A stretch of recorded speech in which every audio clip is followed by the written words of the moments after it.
आपल्यासोबत काही जोडले सर, काय सांगाल, काय नेमकी भावना आहे तुमची? आज मोठ्या संख्येने आज विद्यार्थी त्यांचे पालक या ठिकाणी येत आहेत.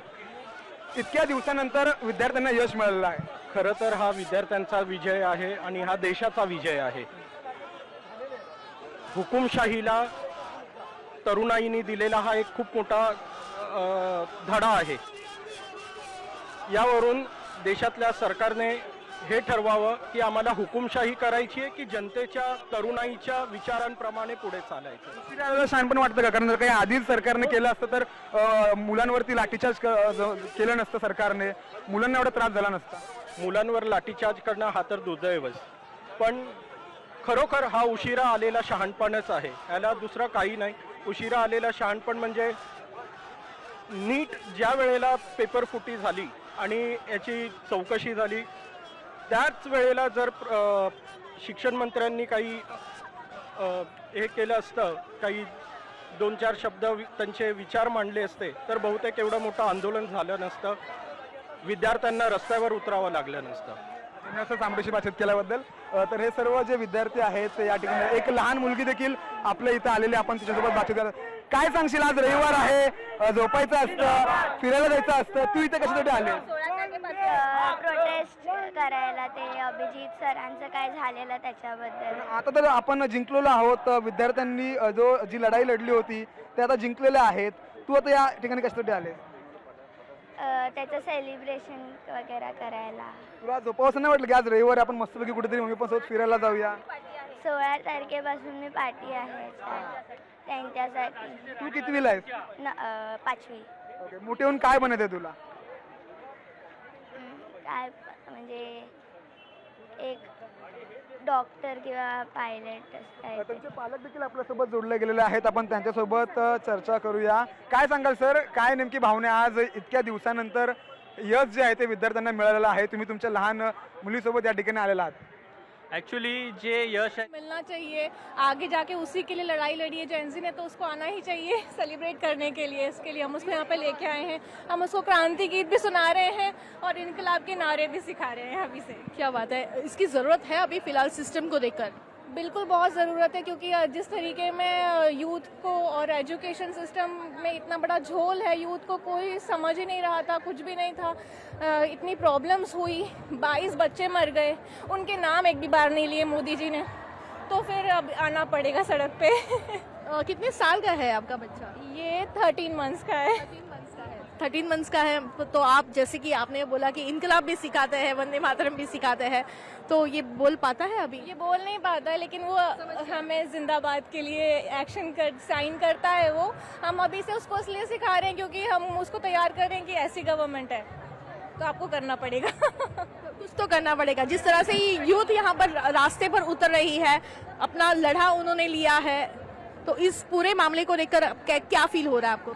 बहुत ही दुखदाई बात है कि 22 बच्चों की मौत के बाद में भी उन्होंने एक शब्द नहीं कहा बच्चों के लिए, और उसके बाद में उनको लग रहा है कि वो मैनेज कर लेंगे. ये बच्चे मैनेज होने वाले नहीं है. जेनजी के लिए ना पेरेंट्स रेडी है, ना टीचर्स रेडी है, ना लीडर्स रेडी है, ना कॉर्पोरेट रेडी है. तो हमको सीखना पड़ेगा कि जेनजी के साथ में कैसे डील करना है, और वो जेनजी खुद ही बता रहे हैं कि ऐसे डील करना है. आपण बघतोय की या ठिकाणी छोटं बाळ जे आहे ते सहभागी झालेले आहे आणि तो बोलत नाहीये, पण त्याला सगळं कळतंय. बरं, त्याला इन्कलाबचा नारा देखील तिच्या आईने शिकवलेला आहे. ये करेगा इन्कलाब जिंदाबाद. काविश इन्कलाब जिंदाबाद. आपण बघतोय की थोडंसं गोंधळलेला आहे, पण अर्थात या वयातच त्याला सगळ्या गोष्टी समजल्या पाहिजे असं त्याच्या आईचं म्हणणं आहे. कारण पुढची पिढी कशी येईल आणि पुढची सिस्टम कशी असेल याबद्दल खरं तर आता सांगू शकत नाही, पण सध्या जी सिस्टम आहे, ज्या सिस्टमबद्दल नाराजी तरुणाईमध्ये, त्यांच्या पालकांमध्ये मोठ्या प्रमाणात आहे, त्याच्या विरुद्ध जर लढायचं असेल तर आत्तापासूनच अशा पद्धतीनं जे आहे ते या गोष्टीमध्ये पार्टिसिपेट केलं पाहिजे. यासाठीची तयारी या ठिकाणी एका बाळाची आई जी आहे ती आपल्या बाळाला शिकवताना बघायला मिळते आहे. आपण बघतोय की कशा पद्धतीने या लहानशा मुलीने जे आहे ते आपली भावना या ठिकाणी व्यक्त केलेली आहे. आपण बघतोय आता पुन्हा एकदा मोठ्या संख्येने हे सर्व जे विद्यार्थी, त्यांचे पालक असतील, हे सर्व आता शिवाजी पार्क परिसरात यायला जी आहे ती सुरुवात झालेली आहे. कॅमेरामॅन नितीन सह मी सूरज मसूरकर, साम टीव्ही, मुंबई. पालकांच्या आणि विद्यार्थ्यांच्याही प्रतिक्रिया जाणून घेतलेल्या आहेत। लहान वयापासूनच जेनझींसोबत डील कसं करायचं ते मी शिकते असं एका आईनं प्रतिक्रिया देताना म्हटलेलं आहे। आणि के खिलाफ अभी फिर से लड़ा हो जाएगा। अभी हम लोग तो मतलब कोशिश ही कर सकते हैं जैसे करते आ रहे, और इस बार तो हमें रिजल्ट भी दिखा है, ऐसे ही ट्राई कर सकते हैं हम लोग और कुछ नहीं। यूथ पावर यहाँ पर भी दिखेगी। जी हो जाए बस, वही हम लोग, तभी तो यूनिटी है, अभी है साथ में, बस वर्क कर जाए, ये भी वही और कुछ नहीं। आपण बघतोय की हा एक पोस्टर या ठिकाणी आहे, तो दुसरा पोस्टर देखील आपण या ठिकाणी बघू शकतोय की खरं तर आता पुढे कोणाचा नंबर हा या निमित्तानं जे आहे ते तरुणच दाखवताना बघायला मिळत आहे। त्याच्यामुळे एकूण सिस्टम बद्दलची ही तरुणाईची नाराजी जी आहे ती दिसून येते आणि याच्या पुढे असंच चालणार नाही हा एक खरं तर संदर्भ देखील या ठिकाणी तरुणाई देताना बघायला मिळते। कॅमेरा पर्सन विक्रम वैदेही काणेकर, साम टीव्ही न्यूज, मुंबई। तर तरुणाईची प्रतिक्रिया आपण जाणून घेतली। एकंदरीतच वैदेहींनी सांगितलं त्याप्रमाणे सिस्टीम विरोधात, या संपूर्ण सरकारच्या शैक्षणिक रचनेच्या विरोधात जी नाराजी विद्यार्थ्यांमध्ये आहे ती वारंवार बोलून दाखवली जाते आणि त्याचेच पडसाद आपण सध्या पाहतोय। पोस्टर्स हातात घेऊन घोषणाबाजी करण्यात येते। ही दोन दृश्य तुम्ही पाहताय। पहिल्या दृश्यांमध्ये दादरच्या शिवाजी पार्क परिसरातली ही संपूर्ण गर्दी दिसतेय आणि दुसऱ्या दृश्यांमध्ये देखील हातामध्ये आपल्या देशाचा तिरंगा घेतला जातोय आणि घोषणाबाजी देण्यात येते। हातात पोस्टर्स आहेत। इन्कलाब जिंदाबाद अशी घोषणाबाजी ही मुंबईतही करण्यात येते। तरुणाईकडून मोठ्या प्रमाणात जल्लोष साजरा करण्यात येतोय। शिवाजी पार्कावरची ही दोन दृश्य आहेत।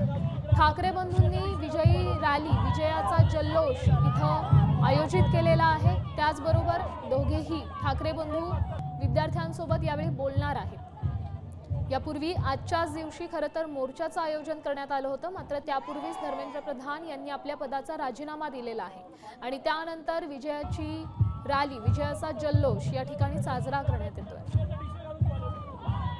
देशभक्तीपर गीतं या ठिकाणी लावलेली आहेत। मोठ्या प्रमाणात वादन केलं जात आहे।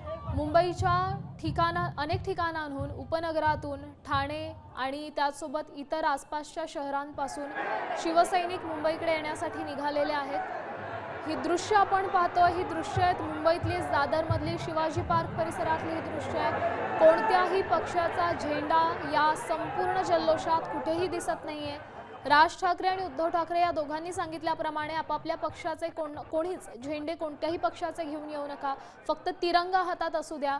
आणि त्याचप्रमाणे विद्यार्थ्यांनी फक्त तिरंगा हातात घेतलेला आहे आणि घोषणाबाजी करण्यात येते। जेनझींचा अखेर विजय झालेला आहे।